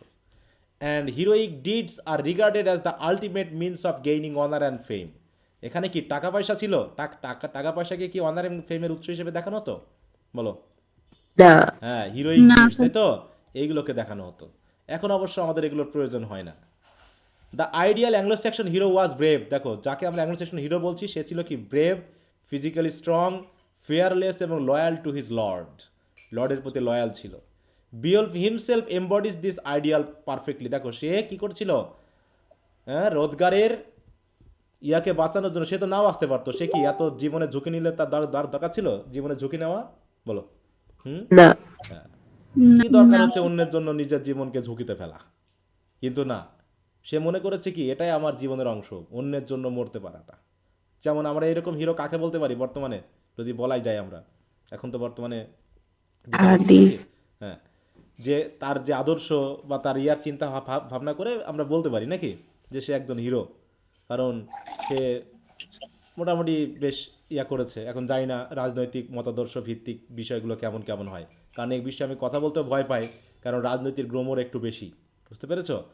বাংলাদেশের রাজনৈতিক গ্রোমর খুব বেশি। এখানে এক কথা আজকে বললে কালকে আবার অন্যরকম বিষয়গুলো খুলে যায়, ওপেন হয়ে যায়। হ্যাঁ, বোঝা যায় না ঠিক করে সঠিকভাবে, কারণ আমরা এখানে মিথ্যা দিয়ে এত পরিমাণে মানে নিমজ্জিত মিথ্যার ভিতরে সঠিকটা আমরা বেশিক্ষণ মানে ধরে রাখতে পারি না। তো যাই হোক, তাই বলছে Beowulf himself embodies this ideal perfectly. He willingly risk his life to defeat monstrous enemies like Grendel and Grendel's mother and the dragon. His courage is not reckless but purposeful. সে কি মানে লোক দেখানোর জন্য গেছে আমাদের বাংলাদেশে হিরোর মতো? বলো। হুম। আমাদের বাংলার যারা শাকিব খান বা এরা যারা আছে আমাদের সিনেমা নায়কের হিরোগুলো এরকম? বলো। না না স্যার। স্যার। বলছে driven by desire to protect, বরং তারা এসেছে কি জন্য? একটা সমাজকে প্রোটেক্ট করার জন্য এবং uphold honour. For the Anglo sections a heroic reputation was more valuable than life itself. এই যে বলছে, হ্যাঁ, যে তারা হিরোইক রেপুটেশনকে জীবনের থেকেও বেশি গুরুত্ব দিত, মূল্য দিত। For fame ensured immortality in memory. তারা মনে করে যে মানুষকে একমাত্র ফেম কি করতে পারে? মানুষের স্মৃতিতে তাকে ইমর্টাল করে তুলতে পারে। অন্যদিকে কাওয়ার্ডিস অন দ্য আদার হ্যান্ড ওয়াজ ডেসপাইজড। কাওয়ার্ডিসদেরকে ডেসপাইজ করা হয়। আমাদের দেশে কাওয়ার্ডিস রাজনীতিবিদের অভাব নাই, আছে? বলো। হুম। আমরা কি করছি? না স্যার হ্যাঁ, পারে না। ইয়া হলে অমনি সব বর্ডার পার নাকি? হ্যাঁ, আমরা বলি পগার পার, আর এরা হচ্ছে কি সব কিছু হলেই বর্ডার বর্ডার পার। বর্ডার পার। বর্ডার। আজকের আওয়ামী লীগ এখন সব বিএনপি হয়েছে। হ্যাঁ, আওয়ামী লীগ বিএন মানে কে কারো কোনো রাজনৈতিক আদর্শ নেই। আমি বলি না আমাদের দেশের কোনো রাজনৈতিক আদর্শ নেই। ইংল্যান্ড আমেরিকাতেও বিরোধী মতামতের লোক আছে, ঠিক আছে তো, সেখানেও আছে। সুবিধাবাদী হ্যাঁ, কিন্তু ওদের একটা আদর্শ আছে, কিন্তু আমরা হচ্ছে সুবিধাবাদী। মানে সব নেতারাই, মানুষের অভাব হবে না, কিন্তু তুমি যদি একটা টাকা ছড়াও এবং একটা মিছিল মিটিংয়ের আয়োজন করো, মানুষের অভাব হবে না। সব মানুষ একই মানুষ ভিন্ন ভিন্ন দলে কিন্তু চলে যেতে পারে একটু প্যাকেট নেওয়ার জন্য। হ্যাঁ, প্যাকেট নেওয়ার জন্য, কিছু টাকা নেওয়ার জন্য, বুঝতে পেরেছো? অতএব এই জাতীয় মানুষদেরকে নিয়ে কখনো রাজনৈতিক আদর্শ প্রতিষ্ঠা করা যায় না, হয়ও না। আমরা জাতি হিসাবে এত নিচু মানের, যেটা ওই যে বললাম যে লজ্জা লাগে আমাদের নিজেদেরকে প্রকাশ করতে মাঝে মাঝে। যাই হোক, warrior who fled from battle, দেখো বলছে যে ওয়ারিয়ার যুদ্ধক্ষেত্র থেকে পালিয়ে যায়, দেখো lost not only honour but social dignity. ওর চেয়ে তার মৃত্যুই ভালো ছিল। Death in battle was preferable to a life of shame. হ্যাঁ, এরকম লজ্জার জীবনের থেকে মৃত্যু তার জন্য অনেক ভালো। কিন্তু আমার দেশে কি কি হয় বলো? বিশাল একটা কর্মচারী বা বিশাল কোম্পানির মালিক, কিন্তু এত টাকা ব্যাংকের মেরে দিয়েছে, আছে না এরকম? যে ব্যাংকে তার লোন, কিন্তু সে লোনের টাকা শোধ করছে না, আছে না এরকম? অথচ এই ব্যাংকের টাকাগুলো কাদের? মক্কেলদের টাকা, যারা আমরা মোটামুটি চাকরি বাকরি করি, তারা ব্যাংকে আমরা সেভ করি, আর সে ব্যাংক যখন বড় বড় কোম্পানিকে লোন দেয়, তারা আর লোনের টাকা শোধ করে না। এত এত লাখ লাখ কোটি কোটি টাকা ওইরকম বাজেয়াপ্ত হয়ে পড়ে আছে। ঠিক আছে, তারা বিদেশ পাড়ি জমাইছে, সে টাকা আর উদ্ধার করা যাচ্ছে না। ঠিক আছে, তো এইরকম লজ্জা শরম নিয়ে জীবনযাপন করতে হয়, আর এরাই হচ্ছে আমাদের hero. This emphasise on bravery and heroic action reveals a society that valued strength. কিন্তু তারা এমন এক সমাজকে, তাই তো, প্রতিষ্ঠা করেছে যেখানে ব্রেভারি এবং হিরোইক অ্যাকশনকে গুরুত্ব দেওয়া হচ্ছে। তারা গুরুত্ব দিচ্ছে কাকে? Strength, endurance and willingness to face danger, ডেঞ্জারকে ফেস করার মতো। কিংশিপ অ্যান্ড পলিটিক্যাল অর্গানাইজেশন, তাহলে এটা হলো কি আমাদের অরিয়র সোসাইটি এবং হিরোইক আইডিয়াল ভিত্তিক তাদের চিন্তাভাবনা কেমন ছিল। তারপর যে kingship and political organisation, in Anglo Saxon society the king occupied the most pivotal position. এখানে কিং হচ্ছে কি সবচেয়ে কেন্দ্রীয় যে জায়গা, সেটাকে সে গ্রহণ করত। He was not merely a ruler but a protector, a leader and symbol of unity. Beowulf present, দেখো, present several kings, Hrothgar, Hygelac and Beowulf himself, each illustrating the responsibilities of kingship. তারা দেখিয়েছে যে এক কিংশিপের responsibility আসলে কেমন। কিন্তু আমাদের নেতারা কে কখন পালিয়ে যাচ্ছে জনগণকে রেখে বোঝা যাচ্ছে না, তাই না কি? বোঝা যাচ্ছে? হ্যাঁ, বলো। না স্যার। হ্যাঁ, এরা ভয় পায়, বুঝতে পারছো? সবাই আমরা শুধু ভয় পাই, ক্ষমতার একটু হাত বদল হলে সবই আমরা, কারণ আমাদের সমস্যাটা কি, আমাদের নৈতিক শক্তি কম, তাই তো। নৈতিক শক্তি এত কম যে আমরা মোটামুটি আমাদের পথ থেকে একটু চ্যুত হয়ে গেলেই আমরা শেষ। তারপর the king was expected to protect his people from enemies, হ্যাঁ, maintain peace and provide justice. এবং আমাদের কি রাজনৈতিক দল পরিবর্তন হওয়ার সাথে সাথে আমাদের কি মুখের ভাষাও কি পরিবর্তন হয়ে যায় না, বলো তো? জি স্যার। হয়ে আমাদের যায়। মুখের ভাষাও, আমাদের ভাষণ সব পরিবর্তন হয়ে যায়। ঠিক আছে, এত মানে কি বলবো, আমরা নীতিহীন জাতি হিসাবে প্রতিষ্ঠিত হয়ে গেছি আর কি। তাই বলছে the king was expected to protect his people from enemies. রাজা, দেখো, রাজার উদ্দেশ্য কি ছিল? তার জনগণকে মানে কি প্রোটেক্ট করা, কি থেকে? এনিমি থেকে, মানে কি বল, তারপরে maintain peace and provide justice. In return, অন্যদিকে the warriors owed him absolute loyalty. যোদ্ধারা তার প্রতি লয়্যালটি মানে কি করতো? প্রদান করতো, বিশ্বস্ততা প্রদান করতো, তাই তো। This relationship between kings and warriors form the foundation of Anglo Saxon political life. The king was often referred to as the ring giver because he rewarded loyal service with gifts such as rings, weapons, armor, horses and treasures. মানে যারা লয়ালভাবে service করতো তাদেরকে এই পুরস্কারগুলো দেওয়া হতো। আমাদেরকে এখন দেওয়া হয় না এরকম পুরস্কার? স্বাধীনতা পুরস্কার নাকি 21শে পদক, কত কিছু দেওয়া হচ্ছে। কিন্তু এগুলোও আমরা দেখি কি অনেকটা কি আসল মানুষের কাছে যাচ্ছে নাকি রাজনৈতিক উদ্দেশ্যে দেওয়া হচ্ছে? কোনগুলো বলো?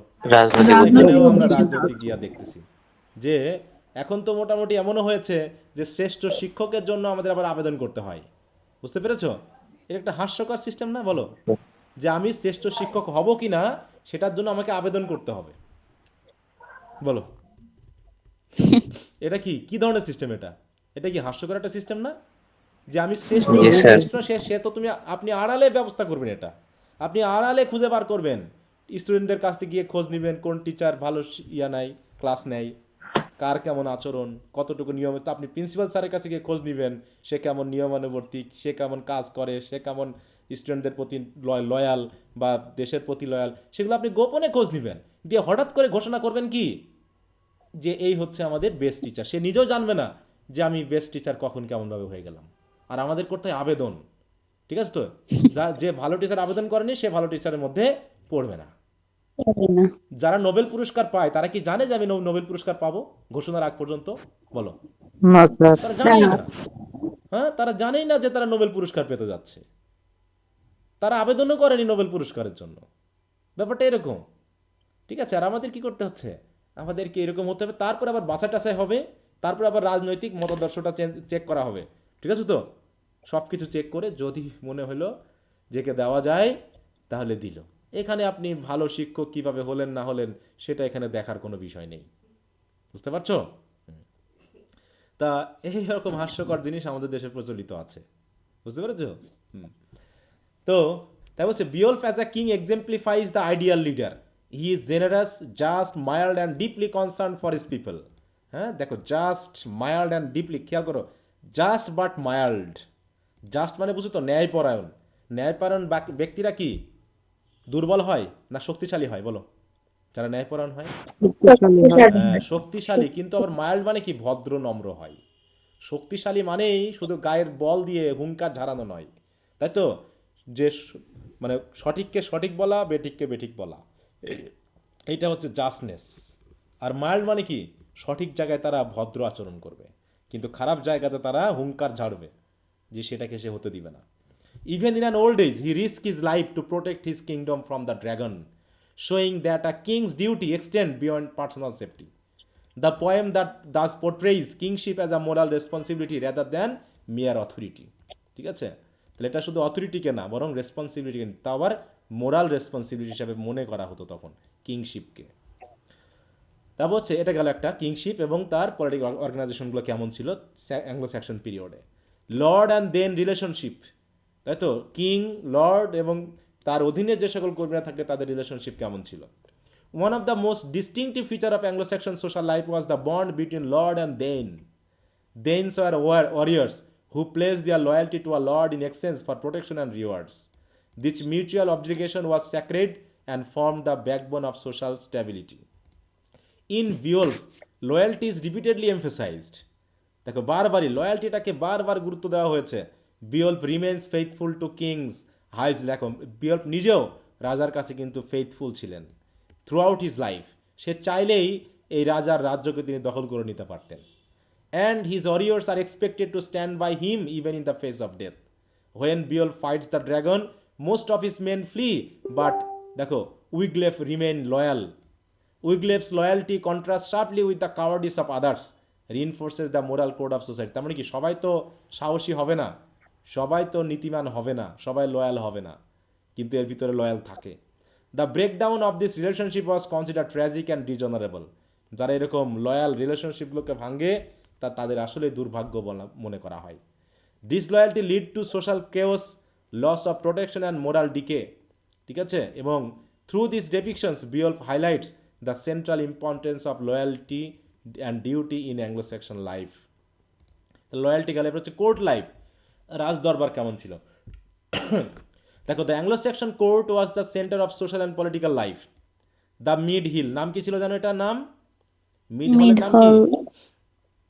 মিড হলের নাম কি ছিল? হেরত, তাই তো? হ্যাঁ, হেরত, যেটা হচ্ছে রাজা রথগারের নাকি। Symbolises communal unity, hospitality and civilisation. In Beowulf court, life it characterized by feasting, drinking, music, storytelling, and the distribution of gifts. After battles, warriors gathered in the hall to celebrate victories. The king would reward bravery with treasure, reinforcing loyalty and social bonds. Minstrels sang heroic songs, preserving history and inspiring future generation. These activities were not mere entertainment. এগুলো শুধু entertainment ছিল না, they played a vital role in maintaining social cohesion and communal continuity. হ্যাঁ, এগুলো দরকার আছে। The splendor of the court reflects the aristocratic nature of Anglo-Saxon society. যে তৎকালীন মানুষ যে অ্যারিস্টোক্রেটিক ছিল তা সেটাকেও কোর্টের যে স্প্লেন্ডার বা জাঁকজমকতা সেটা নির্দেশ করে। দেখো, গোল্ড এমব্রয়ডার হল, হল ছিল কি গোল্ড দিয়ে সজ্জিত করা। অর্নেট ওয়েপন্স, সজ্জিত ওয়েপন ছিল। আর কি ছিল? And the ceremonial rituals demonstrate the importance of status and honour. Yet beneath this grandeur lies and awareness দেখো অফ লাইফস ফ্রেজাইলিটি। কিন্তু তারপরেও এত কিছু থাকলেও তারা এটুকু সতর্ক ছিল যে জীবনটা হচ্ছে কেমন ফ্রেজাইল, তাই তো কি ইমপারমানেন্ট, তাই তো? বা হচ্ছে কিসের জন্য? ট্রানজিটরিনেস, মানে সংক্ষিপ্ত সময়ের জন্য। As feasting of an contrast with impending danger and death, যেটা আমরা পেয়েছিলাম, যে শুধু আনন্দ মজায় যে জীবন ছিল তা না, বিভিন্ন ধরনের বিপদও তাদের উপরে আসতো। Role of women in Anglo Saxon society. দেখো, contrary to the notion of women as passive figures, Beowulf presents women as respected and influential member of society. হ্যাঁ, উইমেনদেরকেও তারা দেখিয়েছে কি হিসাবে? রেসপেক্টেড হিসাবে এবং ইনফ্লুয়েন্সিয়াল মেম্বার্স অফ সোসাইটি হিসাবে। Though they did not fight in battles, women played crucial social and political roles. তারা কিন্তু গুরুত্বপূর্ণ ভূমিকা পালন করেছে। বিশেষ করে আমরা দেখলাম কি রোদগারের কুইনের নাম কি ছিল? Well though. হুম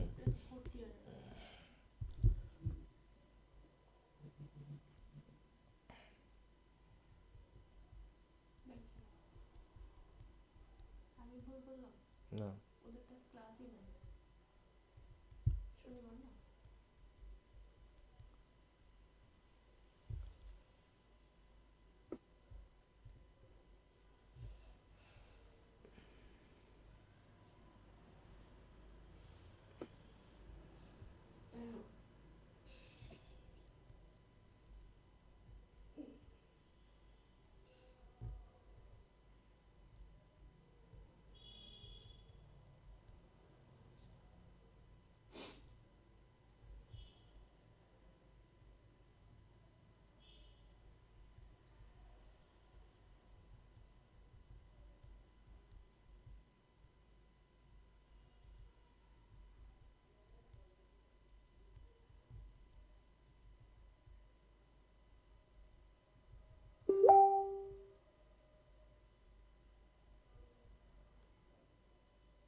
তারপরে কি বলে দেখো, কুইনের নাম কি ছিল? কুইন্স, তাই তো, সাস অ্যাজ উইলদু অ্যান্ড হাইগেড, আরও নাম আছে যেগুলো আমরা পুরোটা যেহেতু পড়ি নাই। Act as peace weavers, strengthening alliances through marriage and diplomacy, হ্যাঁ তারা ভূমিকা পালন করেছে। They serve as hostess in the mead hall, হ্যাঁ offering drinks to warriors, reinforcing social harmony, তার মানে তারাও তাদের দায়িত্ব পালন করেছে। যেমন ইতিহাস আমাদের 71-এর সময় কি বা জুলাইয়ের সময় কি নারীরা কোনো ভূমিকা পালন করেনি? বলো। জি স্যার। হ্যাঁ করেছে। জি স্যার। হ্যাঁ ওইভাবেও তারা এখানেও তাদের ভূমিকা পালন করেছে। উইমেন আর অলওয়েজ, হ্যাঁ, উইথ দ্য মেন। তারপরে women also possess dignity and authority, Wealhtheow advises king Hrothgar wisely and protects the interest of her sons. Through such portrayals Beowulf suggest that women held an honourable position in the Anglo Saxon society, হ্যাঁ, contributing to social balance and unity. Feuds, revenge and the code of honour, হ্যাঁ, দ্বন্দ্ব, প্রতিশোধ, এগুলো কেমনভাবে তারা নিত দেখো। Feuds and tribal conflicts are common in Anglo Saxon society, while murder was considered a serious crime, হ্যাঁ দেখো মার্ডারটা একটা serious crime, the desire for revenge was deeply ingrained. আর এই কারণেই মার্ডারের রিভেন্সটা ছিল মানুষের মধ্যে একদম গ্রথিত deeply. Blood feuds often pass from one generation to another, হ্যাঁ রক্তক্ষয়ী যে যুদ্ধ, তাতে দ্বন্দ্ব, এগুলো এক জেনারেশন থেকে আরেক জেনারেশন চলছে, threatening social stability. Beowulf reflects this reality through references to past feuds and conflicts. The poem presents a society struggling to balance justice, honor, and peace. Although Christianity introduces moral restraint, the old Germanic code of vengeance remains powerful. হ্যাঁ যে প্যাগানিজমের ক্ষেত্রে এই ভেঞ্জেন্সটা ছিল খুবই powerful একটা code বা conduct social. The concept of দেখো wergild or man price allowed families to settle dispute through compensation, হ্যাঁ ম্যান প্রাইস, হ্যাঁ মানুষের জন্য কম্পেনসেশনও দিতে হতো। But this system was not always effective. The tension between revenge and reconciliation reveals the complexity of Anglo Saxon social ethics. তারপরে harsh natural environment, এটা তার একটা গুরুত্বপূর্ণ ঘটনা। তখন এখন আমরা যতটুকু নিরাপদে আছি প্রাকৃতিক দিক থেকে, আজ থেকে 500 বছর আগে কি মানুষ এতটুকু নিরাপদ ছিল? বলো। ছিল না, তাই না? কারণ তখন মানুষ কি করতে হতো, যেমন আমাদের এখন রাস্তাঘাট কত সুন্দর হয়েছে, পাকা রাস্তা, হ্যাঁ বিদ্যুৎ পেয়েছি, হ্যাঁ রাত সারাদিন রাত সবসময় আলো পাচ্ছি। কিন্তু আগে, আজ থেকে 200 বছর আগেও কেমন ছিল বলো?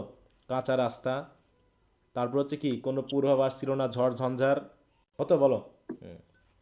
তারপরে পুকুরের পানি পান করতে হতো, তা খেয়ে দেখা যাচ্ছে সবার ডায়রিয়া হয়ে যাচ্ছে, কলেরা হয়ে যাচ্ছে, হচ্ছে না এরকম? মশা মাছি থেকে শুরু করে কত রকম রোগের চিকিৎসা তখন ছিল না, এখন হয়ে গেছে। তো বিভিন্ন ধরনের বিষয় কিন্তু এগুলো আছে। বিশেষ করে স্ট্রোক বা হচ্ছে হার্ট অ্যাটাক রোগগুলোকে মানুষজন একটু অন্যরকম মনে করতো, বুঝতে পেরেছো? যেমন হার্ট অ্যাটাককে মানুষ মনে করতে কি জানো, বুক চাপায় ধরেছে, বুঝতে পেরেছো? ঘুমের মধ্যে হয়তো দেখা যাচ্ছে হার্ট অ্যাটাক করে কেউ মারা গেছে, মানুষজন বলতো কি জানো, আমাদের এলাকায় বিশেষ করে বলতো বুক চাপায় মেরে দিয়েছে। বুক চাপা বুঝো? না স্যার। যে এক ধরনের নাকি এরকম মানে কি স্পিরিট আছে, তারা এসে মানুষকে বুক চেপে ধরে শ্বাসরোধ করে মারা দেয়। মানে তখন তো এইগুলো ছিল না, এরকম বলতো। হ্যাঁ কিন্তু মানুষ তখন, বোবায় ধরা নাকি স্যার? হ্যাঁ বলো। হ্যাঁ বোবায় ধরা হ্যাঁ ওই তো এরকমই আর কি, ঠিক আছে। তো এরকম এখন অবশ্য এগুলো মানুষ আর বলে না, কিন্তু আমার দাদু বা এরকম এখনো শোনা যায় যে এরকম হয়েছে। আসলে তারা তো বুঝতো না, এগুলো সিস্টেম তো জানতো না যে কোথা থেকে কী রোগগুলো হয়, ঠিক আছে। জি স্যার। হ্যাঁ, তো যাই হোক, তাই বলছে harsh nature environment and its influence. The Anglo Saxon lived in a harsh and unforgiving environment. হ্যাঁ, কোল্ড ওয়েদার, এই যে বলছে স্টর্মি সিজ, রাগেড ল্যান্ডস্কেপ, হ্যাঁ মানে জমি জায়গা চাষ করার মতো শক্ত ছিল, তারপর হচ্ছে ফসল হতো না। Shape their outlook on life. In Beowulf nature is depicted often depicted and hostile and threatening, reflecting the realities of Anglo Saxon existence.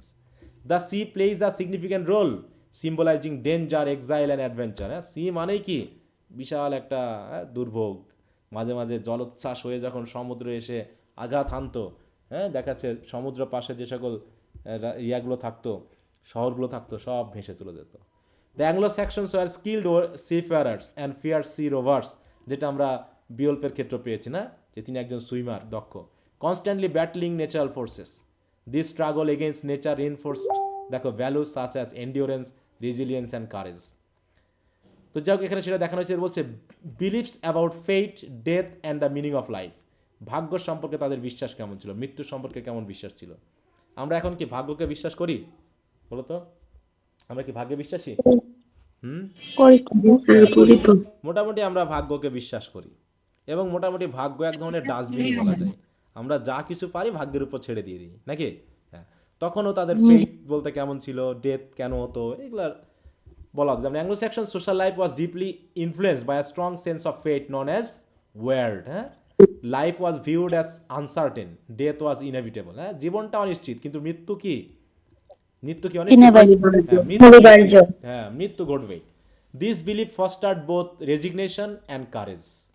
Since death come দেখো could come at any moment, আর noble life and honourable death were essential. অতএব মৃত্যুর জন্য ভয় না পেয়ে তারা সবসময় চেষ্টা করতো কি, জীবনটাকে মহৎ রাখতে, সম্মানীয় রাখতে, যাতে মরে গেলেও মানুষ যাতে তার মৃত্যুতে কি তার জন্য খারাপ কিছু না বলে, না খারাপভাবে নিতে না পারে। In Beowulf characters frequently acknowledges the power of fate. At the same time Christian দেখো idea introduce faith in divine justice and salvation. This blending of pagan and Christian beliefs reflects a society in transition, যেটা transition ঘটছে, হ্যাঁ paganism থেকে ক্রিশ্চিয়ানিটিতে আসছে। The Anglo-Saxon believe that fame and honourable deeds could grant a form of immortality, যে bodily immortality হলেও হয়তো আমাদের স্মৃতিতে, মানুষের স্মৃতিতে আমরা ইমমর্টাল হয়ে থাকবো। সংস and stories preserve a Warriors name long after death, যেমন আমরা বিওল্পের নাম পাচ্ছি। Giving meaning to human struggle in transient world. Love for music, art music এবং স্টোরি টেলিং, যেটা আমরা মিড হলের ব্যাপারটা জানি না। দেখো despite there world like nature, the Anglo-Saxon possessed a refined sense of beauty, artistic expression. Beowulf frequently mention music, poetry and decoration, যেটা আমরা বিশেষ করে the mead hall is adorned with gold and tapestries reflecting aesthetic মানে aspirations বা appreciation scops or poets played as an essential role in society, তারা গুরুত্বপূর্ণ ভূমিকা পালন করতো এগুলোকে প্রিজার্ভ করে রাখার জন্য। They preserve history, celebrated heroes and transmitted cultural values. Storytelling was both entertainment and education, reinforcing communal identity. Funeral songs and dirges কি করতো, অনার দ্য ডেড, হ্যাঁ মানে যারা যোদ্ধা তারা যদি কখন মারা যেত তাদের জন্য এরকম প্রোগ্রামের আয়োজন করা হতো। Expressing grief and respect.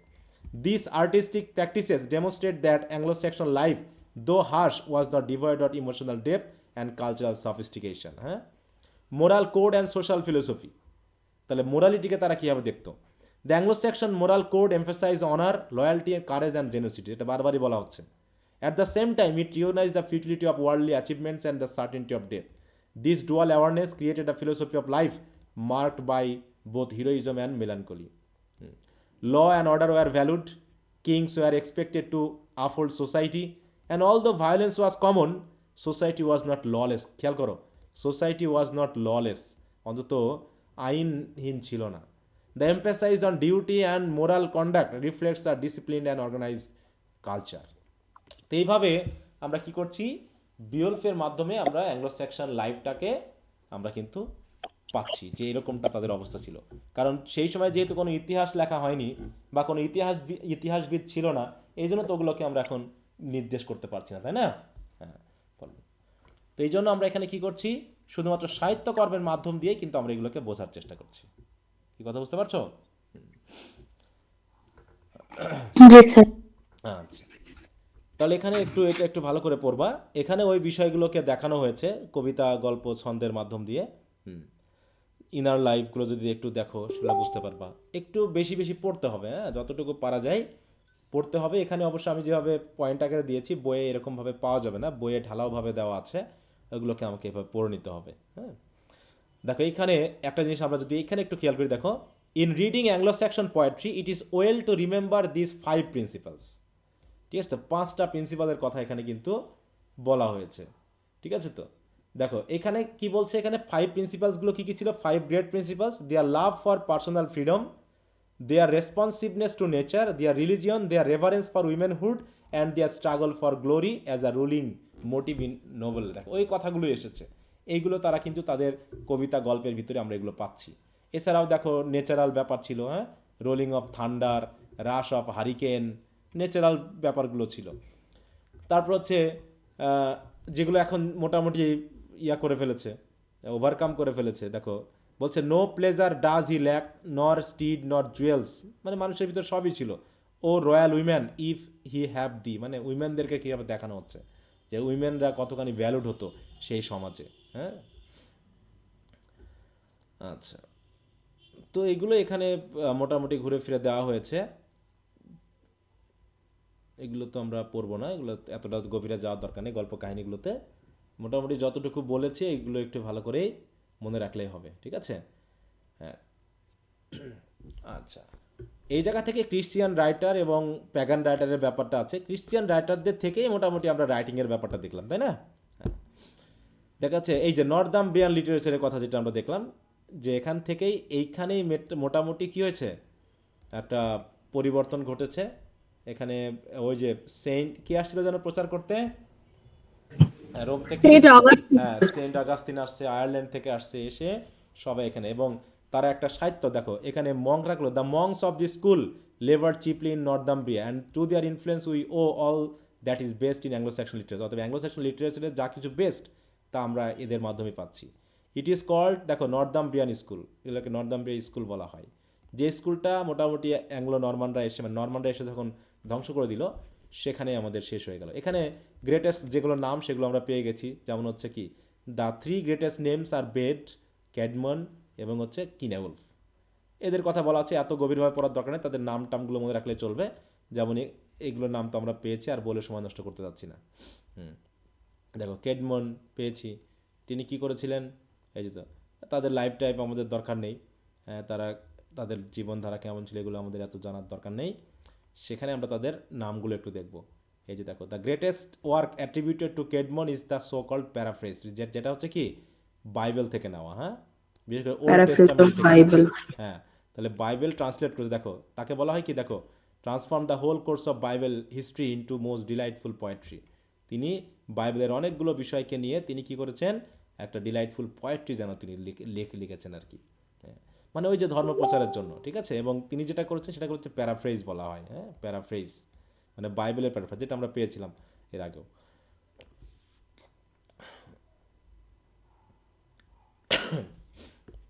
এই তো মোটামুটি ওল্ড ইংলিশ পিরিয়ড নিয়ে এই যে বেসিক কথাবার্তাগুলো, এগুলোই, এর থেকে আর বেশি দরকার নেই। ঠিক আছে, স্যার আমাদের হচ্ছে এই নামগুলো মনে রাখতে হবে এর ভিতর থেকে। হ্যাঁ, আমি তোমাদের একটু দেখাই যে, আমি একটু এই যে ব্রিফ কোশ্চেন দেখাই। সিনেমা। হ্যাঁ, দেখো ব্রিফ কোশ্চেন দেখাই কি কি ধরনের আসে। আমরা এবার তো এখান থেকে ব্রিফ কোশ্চেন আছে, মানে মিডল ইংলিশ থেকে এসেছে, আর্লি ওল্ড থেকে আসছে, হু আর নরমান্স, তাই না, এটা বলা হচ্ছে। দেখো আমরা যদি একটু দেখি এখানে কি জাতীয় কোশ্চেনগুলো মেইনলি আসে, খুবই বেসিক কোশ্চেন আসে। হ্যাঁ, খুবই বেসিক কোশ্চেন।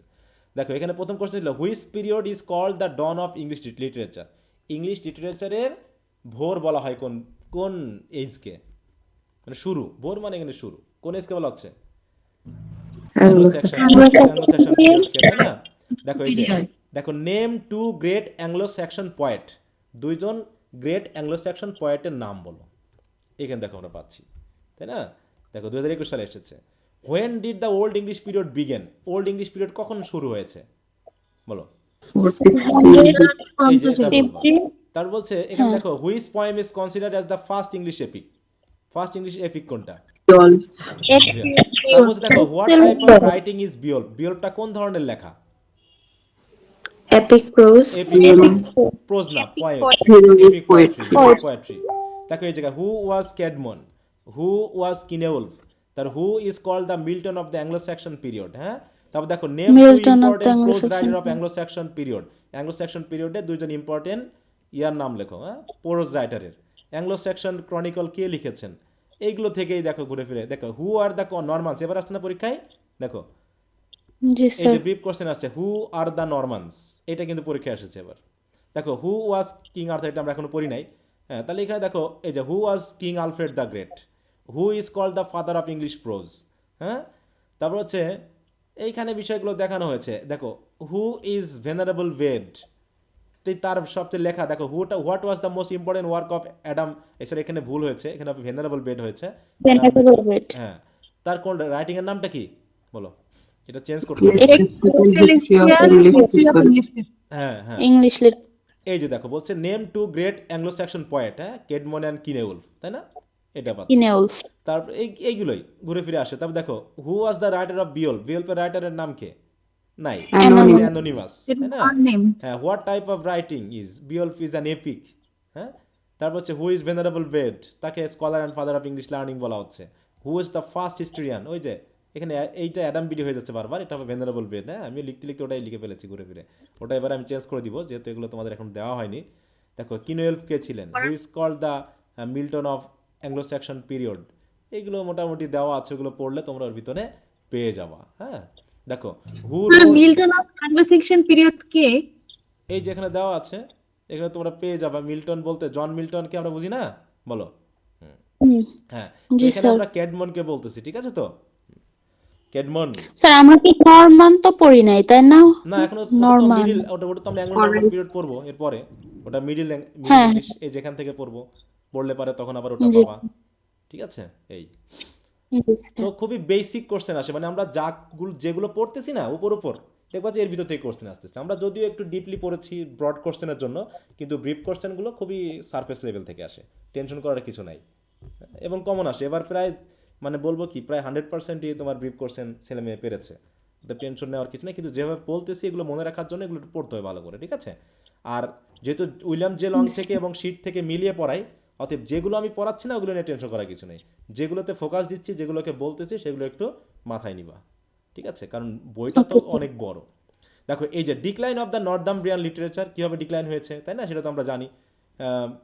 বিশেষ করে তোমার আলফ্রেড দ্য গ্রেট এসে ওইগুলোকে আবার রক্ষা করেছেন, ডেনরা এসে সেখানে আক্রমণ করেছিল, তাই না? সেগুলো তো আমরা পড়েছি। তো দেখো আলফ্রেড দ্য গ্রেটকে মোটামুটি শিক্ষার ক্ষেত্রে বড় দেখানো হচ্ছে। আলফ্রেড দ্য গ্রেটের লাইফ কেমন ছিল, তিনি কিভাবে পুনরায়, হ্যাঁ, মোনাস্টারিগুলোকে স্থাপন করেছেন, হ্যাঁ, কিভাবে আবার সেই যেগুলো ধ্বংস করা হয়েছিল সেগুলোকে সংযোগ করে তিনি আবার নতুন করে, হ্যাঁ, নতুনভাবে তিনি শিক্ষাকে, হ্যাঁ, বা বিশেষ করে দেশপ্রেমকে মানুষের মধ্যে তুলে ধরেছেন, সেই বিষয়গুলো এখানে দেওয়া আছে। এতটা দরকার নেই, যেগুলো আমি শিটে দিয়েছি এগুলো একটু ভালো করে মোটামুটি পড়লেই হবে। আচ্ছা, তাই হচ্ছে close of the Anglo Saxon period, Anglo Saxon পিরিয়ডের শেষ। এরপর আমরা এখানে সামারিটা একটু দেখে নিবা তোমরা। সামারিতে একটু হয়তো সংক্ষিপ্তভাবে সবগুলো দেওয়া আছে, কী কী ঘটনা ঘটেছে এগুলো। নেক্সট ক্লাসে আমরা মেনলি পড়বো হচ্ছে মিডিল এজ, যেটা, ঠিক আছে? তো এখানে কি দেওয়া আছে জি যে স্যার। Anglo Norman period. এই যে আমরা আগামী দিন অ্যাংলো নরমান পিরিয়ডটা পড়বো, ঠিক আছে?